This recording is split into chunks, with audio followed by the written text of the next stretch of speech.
Donc on va parler un peu du sinus en physique appliquée.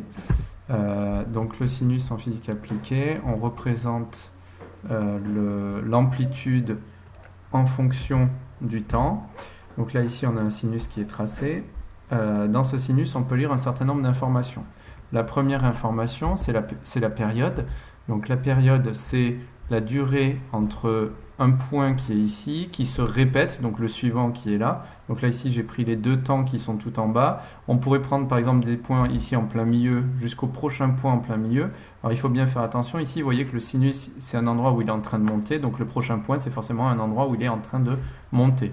De la même façon, on peut prendre le point ici où il passe par 0 en montant jusqu'au point où il passe en 0 en montant.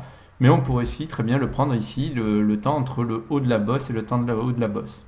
Donc ça, c'est ce qu'on appelle la période, c'est le temps que le sinus met à se répéter.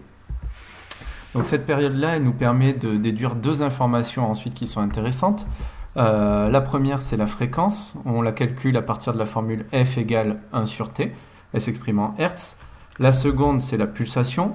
Oméga, ça ressemble à un petit W. Donc c'est un oméga, c'est une lettre grecque. Et on peut la calculer, la pulsation, par la formule 2pi sur grand T et elle s'exprime en radians par seconde.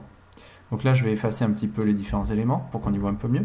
Deuxième élément qu'on peut lire sur ce graphique, c'est ici, c'est ce qu'on appelle S chapeau. S chapeau, on l'appelle l'amplitude. Elle s'exprime dans l'unité de... Ça dépend de ce qu'on a tracé. Si j'ai tracé une tension, par exemple, ce sera des volts. Si j'ai tracé un courant, ce sera des ampères. Cette amplitude me permet de déduire une information, c'est ce qu'on appelle la valeur efficace, S efficace, et qui se calcule, alors attention, cette formule n'est valable que pour un sinus, mais elle se calcule par la formule S chapeau sur racine de 2. Toujours dans le même sens, on peut aussi mesurer la valeur crête à crête, c'est-à-dire de tout en bas à tout en haut. C'est une information souvent qui est confondue, donc il faut faire attention, c'est pas la même. La valeur crête à crête, c'est le double de l'amplitude. Ensuite, on peut mesurer un temps. Alors le temps, il est ici. Donc ce temps-là, c'est ce qu'on appelle T0. C'est le temps à l'origine. Alors ce temps-là, il se mesure à quel endroit? Il se mesure à l'endroit où notre sinus est en train d'augmenter quand il passe par 0 en montant. Donc par exemple, ici, ça ne va pas. Ici, ça irait.